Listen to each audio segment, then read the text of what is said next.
question for yourself. What is impossible? Never For me, it's not about money, right? I'm in a position where it's forever money now.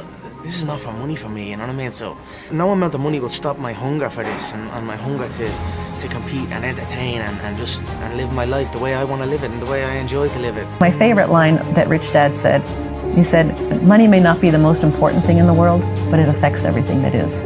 Motivation is a feeling that comes and goes, and it doesn't matter whether it's there or not. I personally believe that it is our duty as entrepreneurs in this day and age to be the change makers in society.